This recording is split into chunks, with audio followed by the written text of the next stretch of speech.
Well, greetings. It is Wednesday night. We are here to discuss yet another issue in the wonderful world of children's psychology. Um, you know, feeling good.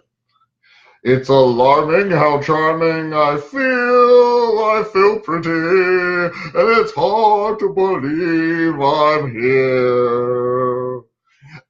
So hopefully there will be more singing as the evening progresses. Tonight's topic um, is raising children in an unfair world. Um, Spoiler alert: the world is not fair. Um, Sorry about that. The This webinar is sponsored by my son, Jared Smith, and he is raising money for the Out of Darkness Walk for suicide prevention. If you find this video helpful, please click on the link associated with this video. Jared has a goal of to raise $150, and he's only $43 away, so he's very excited about that. I've done previous webinars designed for specific populations like autistic children, depression, anxiety, and things like that. But this is the first webinar that I am doing where we are talking about raising all children in general. And for those who don't know, my name is Dr. Josh Smith. I am a licensed child clinical psychologist. So, of all the things I've done in my life, the hardest thing to do is raising children. It is harder than going to graduate school. It is harder than surviving Jeffersonville High School. It's harder than learning a foreign language. It is just hard. And it taps us to our very core. And there have been some evenings where I have spent long periods on my knees not knowing what to do in order to best help my children. We as parents have a number of desires for our children, and one of them is that they can be happy and enjoy their time here on earth. We want our children to have it better than we did. And that is not a bad thing. That is a good thing. It's good that we want our children to be happy and to have an enjoyable life. The problem that happens is that we live in this world where bad things happen and things aren't fair. And we have a responsibility to properly prepare children to enter into that world.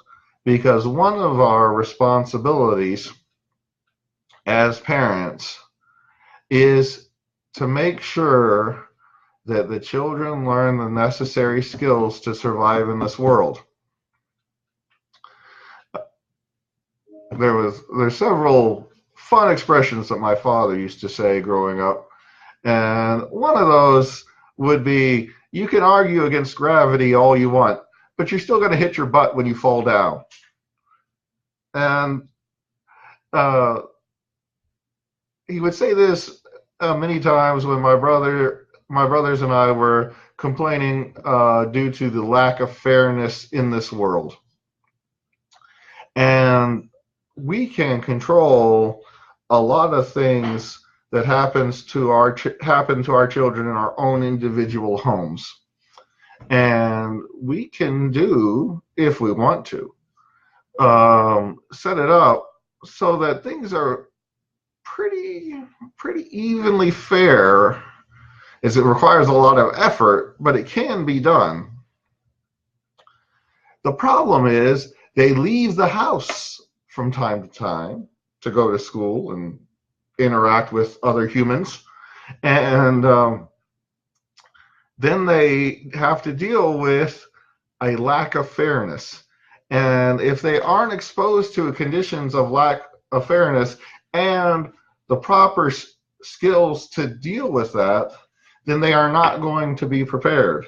It's as if some people want to raise their children in a home where there is no gravity and then send them out into the world where there is gravity. There are individuals in this world who go to extreme lengths. Hey, Dad, it's good to see you. I just quoted you, so you might want to go back and view your quote. There's some parents who go in this world go to extreme lengths to try to make the world absolutely fair for their children. And you'll definitely see this around Christmas time because they try to make sure that each child has the same number of presents to open, and they spend the same exact money on each child. But that gets tough because the stuff that the older children want is more expensive, so they have to, go out to Dollar Tree at the last minute to get something to wrap up so that it has the same amount of presents for each child without spending the money, and it's just insane. That's not how things are in the world. It is impossible for everything to be fair. Sometimes the person who doesn't deserve the promotion gets the promotion. It was so. No, Dad, it was all good. Dad, all your quotes are great. Everybody loves your quotes, Father.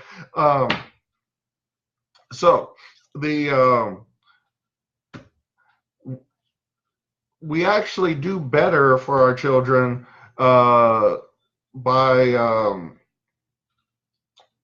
exposing them to unfair circumstances in the home environment and then coaching them through how best to respond to those scenarios where they can get feedback and skill development from trusted people.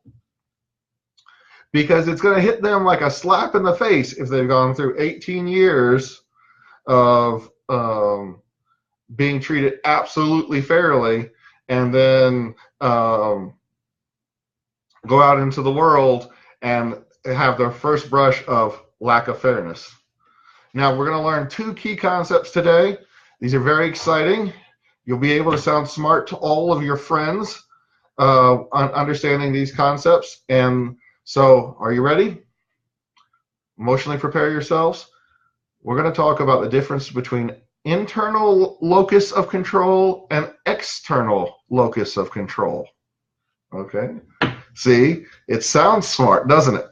All right.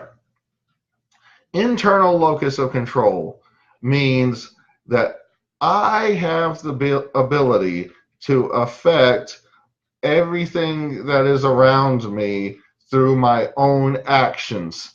And so if I am hungry, I can go fix myself something to eat. It's possible. There's cereal, there's peanut butter and bread. I can go and fix myself something to eat.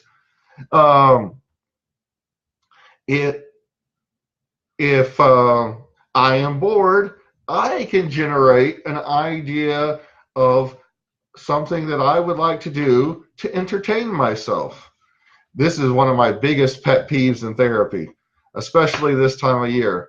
I'll be doing therapy with a kid, and they'll talk about how they're bored during the summer and that their parents present them with nothing to do. And I just actually I do. You can come up with your own thing to do. You can come up with your own ideas. When I was growing up, it's not like there was all this amazing stuff around. We had to come up with our own things to do. Now let's look on the other side. External locus of control. It means that other forces other than myself are used to solve a problem. So if I'm hungry, well, somebody needs to fix me something to eat. There's no other way. If I'm bored, somebody has to come up with an idea of something for me to do. Otherwise, what am I supposed to do? There are advantages and disadvantages to each approach. Um, now, let's look at external locus of control. While there are some things where you can definitely do it yourself, there are some things in which we have little to no control. I can read a story about genocide in Africa, and I can be upset about it, and I can do further research and find that donations that are sent there go straight to the warlords, and very little of what is donated gets to the actual people. And if I was 100% internal locus of control, I would think, well, I have to fly to Africa and save all the starving people. But that's just not a realistic expectation. There are some things that are more appropriately addressed by external forces. Government leaders, community leaders, religious organizations are more adept at dealing with certain problems than I am. And if I have too much internal locus of control, I have high level of anxiety because I feel like I have to solve every problem that is presented to me. So for our own mental health and well-being, it is best to have a approximately 50-50 balance between internal locus of control and external locus of control. So it involves being able to appropriately analyze the situation, determine where we accurately have control of the situation, and then intervene in the appropriate area. So this is a great kind of discussion to have with our children. There's this one young man that I do therapy with, and he is a trip. I love this kid, and he is very political, and he cracks me up. And he is 12 years old, and he knows more about politics than any adult that I know. He is a very educated future voter.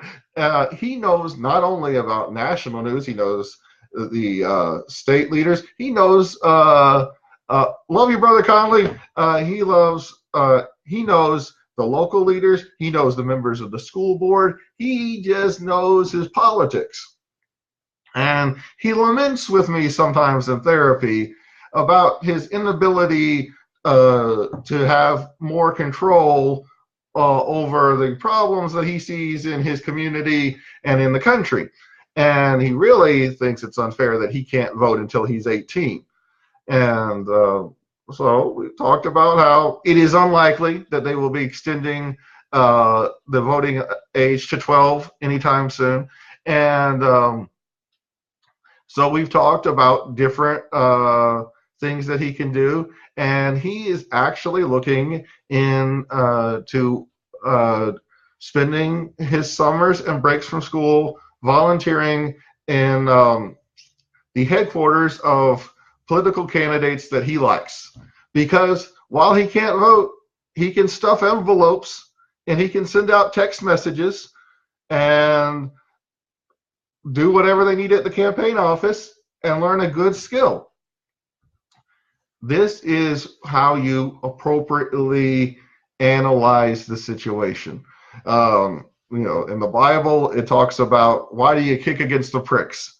So you could complain about the voting age being 18 and how you think you can vote at 12 all you want, but it's not going to accomplish anything.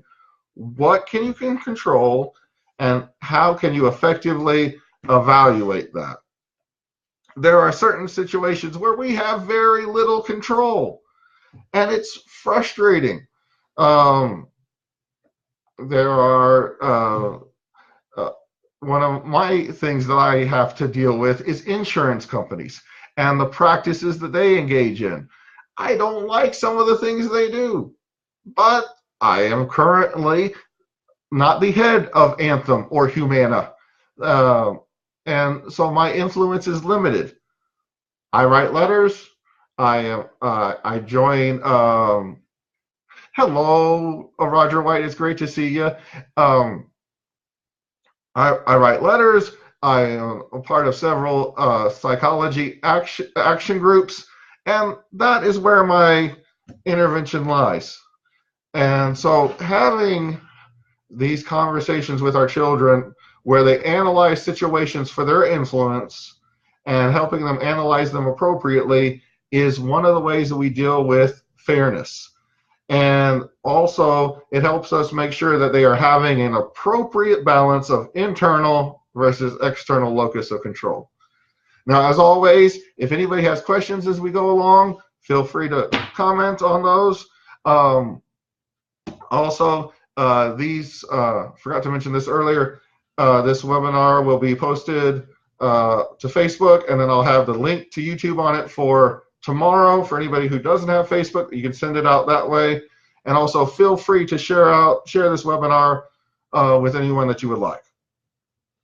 All right. Now, children are so funny. They crack me up. There are children that I interact with that feel that we as parents have to follow legal procedures. Hello, Cameron Blackwell. Greetings from Indiana. Is it snowing today in Idaho? There are children that I work with that feel like we have to follow the same procedures as the law. And I have had some very funny things said to me by children.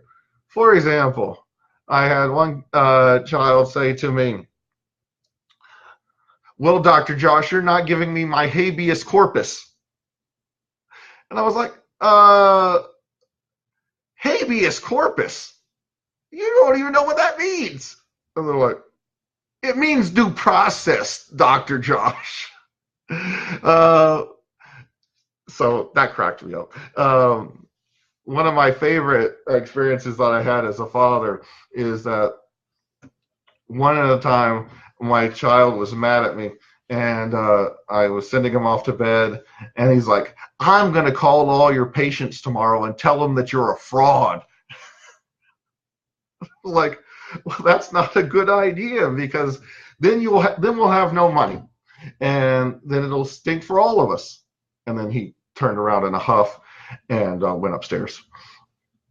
Sometimes as parents, we cannot run DNA evidence and see who touched who first. We cannot perform, there is no parents CSI, although that's giving CBS an idea for our new show, Parents CSI, Who Ate the Last Cookie? We have no way of determining, and so who actually did what sometimes, and so sometimes we have to give a little bit of rough justice. And that is completely okay, because sometimes in life you are going to get punished for things that weren't completely your fault, and you have to just take it. Because if you don't, then you're going to have issues. I was talking to a man today who works in human resources, and he had to give a write-up to an employee for having tardies to work. And he's like, "We have a system where you get a write-up on your fifth tardy. This is your fifth one. This is what it is. I'm going to need you to sign that you got your write-up. Do you have anything you want to tell me?" And the man said, "I have no excuses.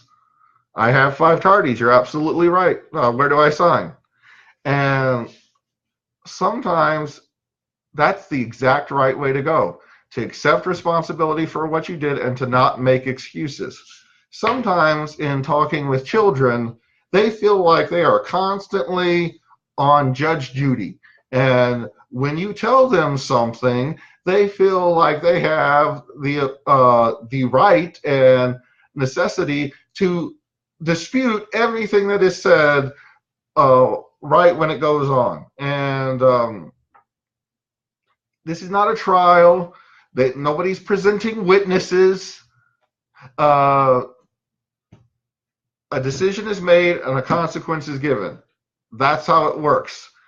If they would like to discuss what happened at a later date, a later time, that is fine. But we do not have to discuss every concern our child has right in that very moment. It's not a fair expectation for us. We got things going on. Thank you, Ms. Treater. If we can set a time where children can discuss issues, but we do not have to discuss those issues right then. Let's talk about another thing. Children require boundaries. Just let's all remember that for a minute. I talk to some parents sometimes, and some interesting things go on.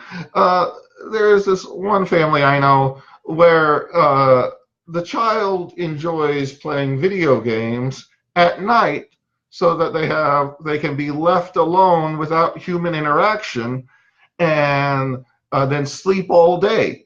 So the child will wake up, eat dinner, wake up around 7, eat dinner, play video games until like 5 or 6 in the morning, and then sleep until dinner.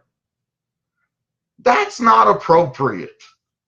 There needs to be a bedtime, and there should be no third shift video game playing.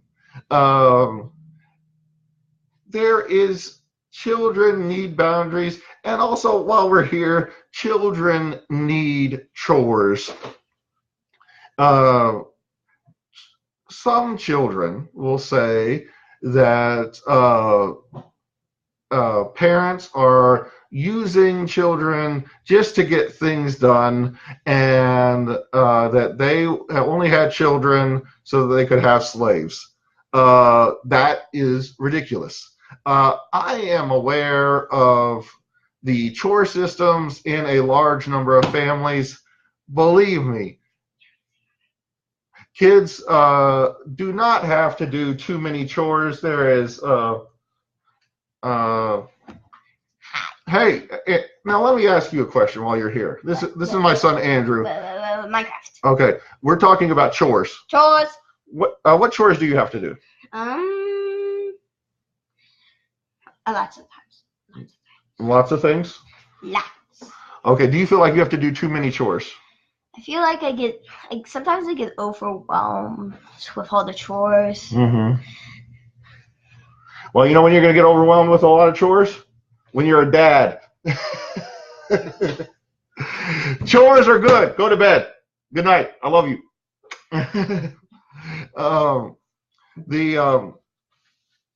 As a family, we work together to accomplish tasks. There is this notion among some people that parents have to do all of the work, and that children should just relax and enjoy their childhood with no effort, which is ridiculous. Children benefit from completing chores. One, they get self-esteem from learning how to accomplish various items. They feel more united with the family, and they learn necessary life skills for when they go out into the community. I love my mother, and we did chores when I was growing up, except laundry. We did not do laundry. And so when I'm in college, I do a load of laundry at wonderful BYU, Idaho, and I wash all of my underwear with a bright red new towel and have lovely pink underwear for the rest of the semester. Children And if I had actually learned how to do laundry, maybe I would have been able to enjoy white underwear my first semester. There are parents who give allowances to children and don't have them do chores. Now, it is my personal belief that parents, you are more than likely to do whatever you want. There are a certain number of chores that you do because you get free rent and food. Um, and then if there are extra tasks that you want to give them that they can earn money for, that is fine. Um, I have seen all different kinds of chore presentations, and I consistently get asked, is this too much for the child? And I have never seen a system where it is too much for any one child. I even believe in in children with special needs having to do certain chores consistent with their abilities. So, um, it is definitely perfectly okay to give children chores. In addition, it is necessary for children to have consequences for bad behavior. Um, One of my father's favorite stories is when we were growing up, we loved playing baseball. And there was a baseball field 2 blocks from our house, which was great. But sometimes walking the 2 blocks was difficult. And one day we decided we didn't want to walk the 2 blocks, and we just played baseball in our backyard, which was unfortunate because we broke my father's window. And now my father could have just paid for the window and taken TV away for the rest of the day, but he actually gave us a consequence. There was some sort of grounding that went on, I know that, but one of the things is, now because my father didn't want to have a broken window for a lengthy period of time, he went ahead and paid for the window to be replaced, but then we had to pay back. And we were like, I was 12, Jacob was 10, but we still earned money and we paid my father back for the window. They just didn't eat the cost. And because we knew what we were doing was wrong. There was a baseball field 2 blocks up from the road. When we give a consequence to a child, it is tough because it's also a consequence for us. When you take away a child's tablet, that means that they will be annoying to deal with. They may throw tantrums. They may get in your face. So you have to be prepared to give that consequence. And if you give that consequence, you have to follow through. So you have to make sure that you are prepared to do that. There are certain times and certain behaviors where you are just where you might be like, you know what, I'm going to let that go. I'm tired, or it's a bad day. But just don't threaten to do something. Just, you lost the battle that day because, none of us are perfect. But if you say that you're going to give a consequence, you have to give a consequence. One of my favorite stories came from when I was working at the prison, and there was this officer at the prison who was going over a situation with his son with me, and his son was 10 years old, and he got mad at his mother, and he called his mother the B word. And not good. That's gonna go bad.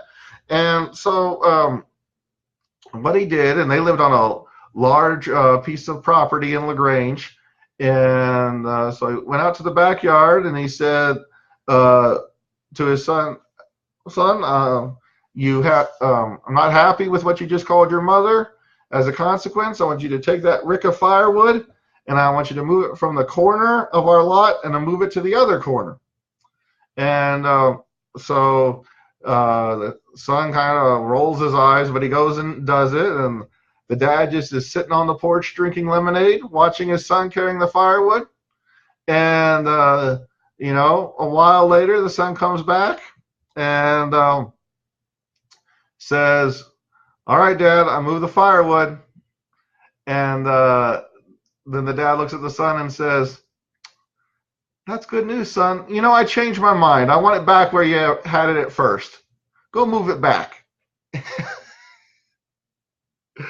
And then the son had to go move the firewood back. There needs to be consequences for bad behavior because that's how we learn. And also, there are consequences in the real world. If you say something inappropriate to your boss, you will be fired. If you don't do what you are instructed to do, you will be fired. If you do not get good grades in college, they will kick you out. There are consequences. And children need to be prepared for the consequences of their actions. Now, in setting up what we want to do with our children, we deal with reinforcement and we deal with punishment.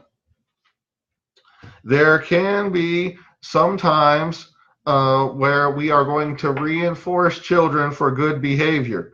And you will hear people say, "Oh, I have to bribe my child to do this." It is not bribing, it is reinforcing.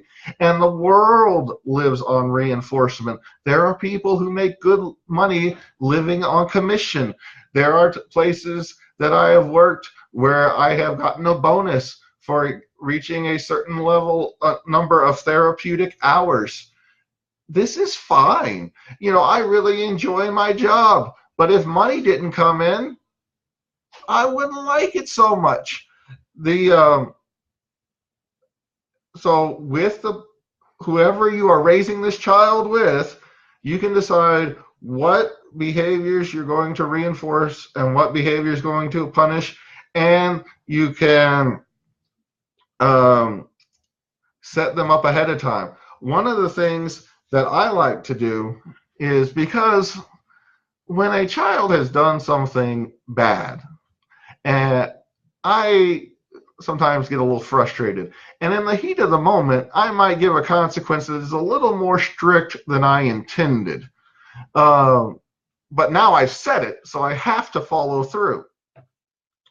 It is very helpful to talk to your significant other about the consequences that you are going to have for that child's behavior ahead of time. And then you will look at the child's most likely target behaviors and come up with consequences for those behaviors. So if the child has a bad habit of lying, of not doing their homework right away, you'll have specific consequences for those things. Now, every now and then, children do something a little silly. Maybe they'll wander onto the roof of the church. You might not have prepared for that ahead of time. If they do, then you can always say, "Son, there's going to be a consequence for this. I don't know what it is. I'm going to talk to your mother about it, and then I'll get back to you." And that is more than appropriate. You might want to look at what behaviors you want to reinforce. If doing homework completely and efficiently is a problem, then are you going to reinforce that? And if so, what rewards are you going to provide? And I would like to say that there a lot of rewards do not have to involve any level of money. Now, I'm going to go over something. I'm going to try to do this pretty quick. This is a reward system that I really like, and I've had families use this in the past, and they really enjoy it, and it is very simple. It's the green, yellow, red system, and it is a level system. And so, very simply, you get a green piece of construction paper, a yellow piece of construction paper, and a red piece of construction paper. Boom, boom, boom, on the refrigerator. And then you take a magnet, um, and you have a magnet for each child in the house. And so you do this for each child, not just the child you're having problems with, because you're going to end up having problems with all of them at some point. So you have it for each child in the house has their own little magnet. There's one family I work with. The grandfather runs a trophy shop. He actually engraved their names in their magnets, and so they have their names on their magnet, and that's kind of cool. So everybody starts off the day at green. And so even if you have had a horrible day and the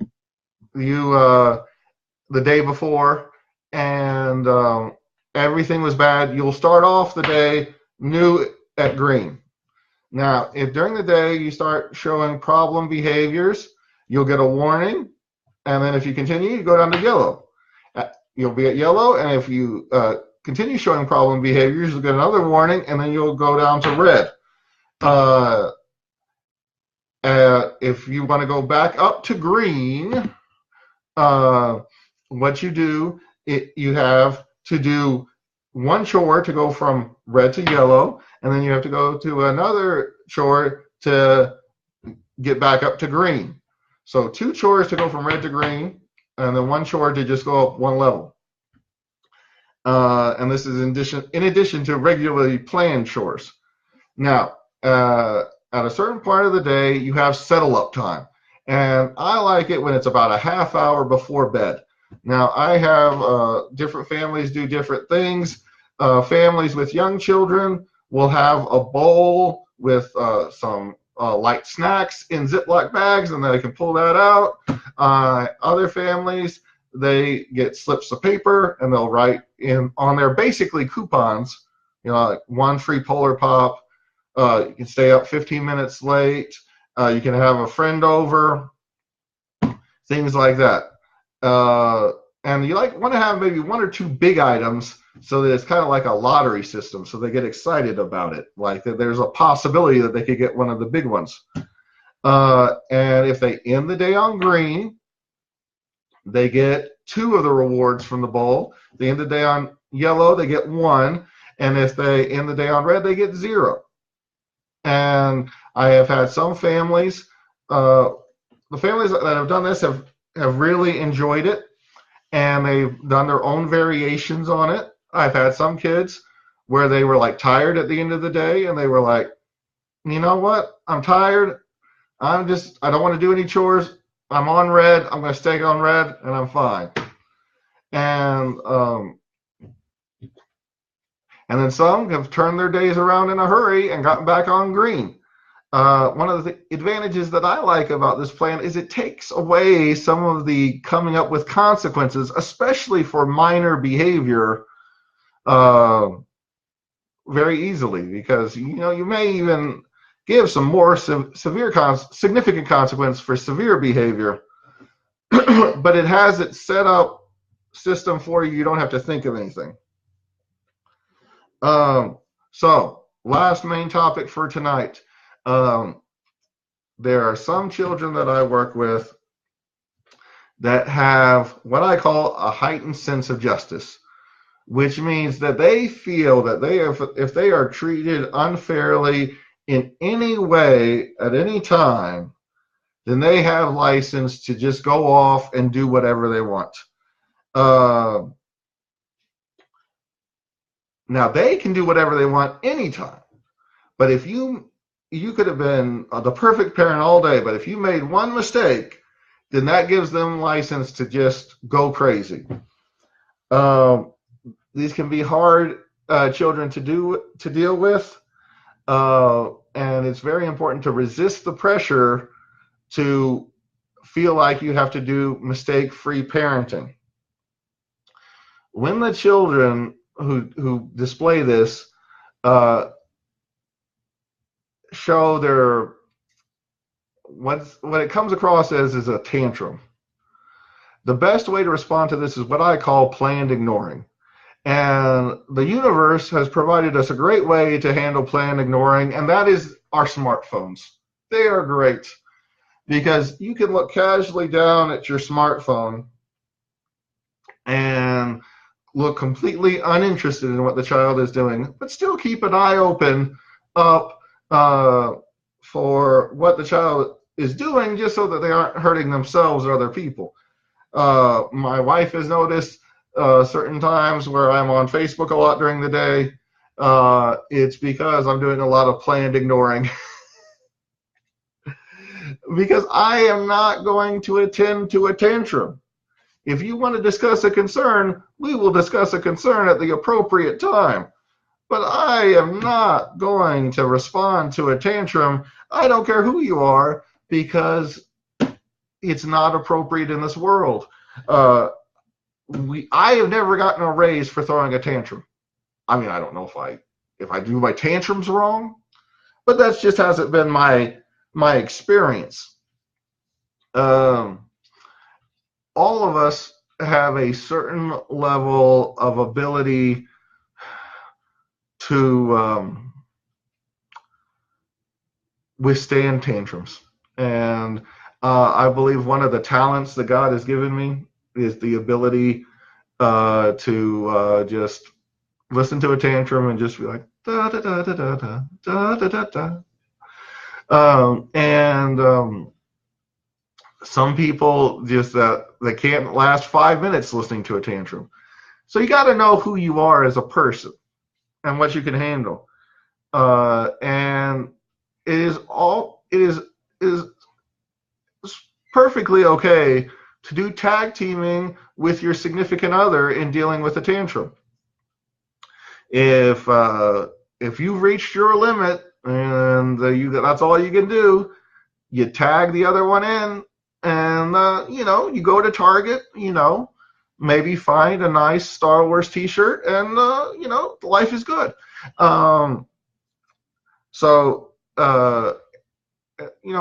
Have a signal with your significant other to let them know that it's time to switch turns and it's ready to go.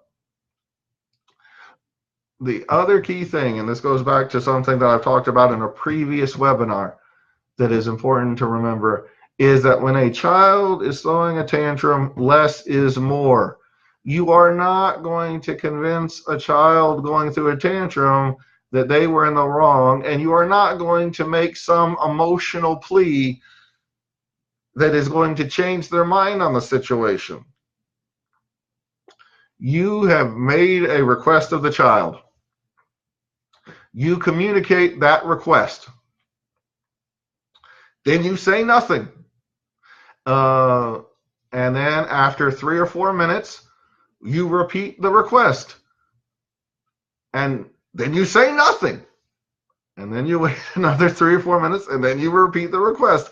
And it will not be long before they will then comply with the request.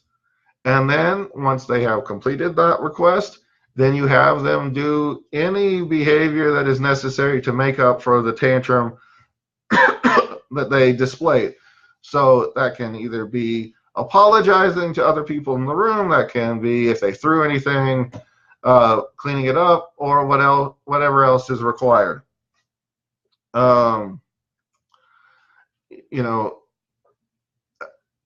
The other thing, and just to remember as parents, is we are going to make mistakes, and that is okay. I am a licensed child clinical psychologist in 2 states, and I make mistakes with my own children all the time. I am really glad that my child didn't call my clients and tell them I was a fraud. And it is okay to let your child know that you made a mistake.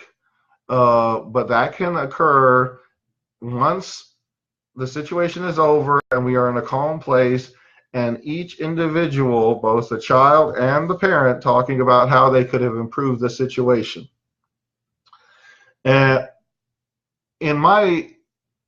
what I do when I have a bad session with a client, I think about what I could have done to make that session better. And I've been doing therapy for a while now, and I've never ran a perfect session.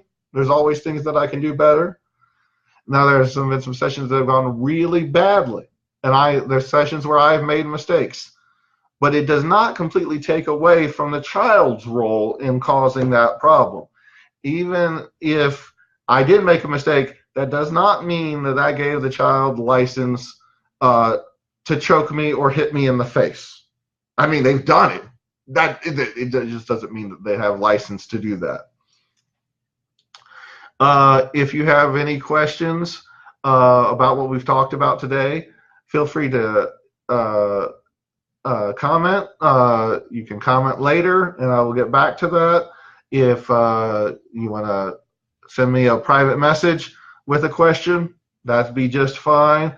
Once again, if you could make a donation for Jared's Out of the Darkness Walk for Suicide Intervention, that would be great.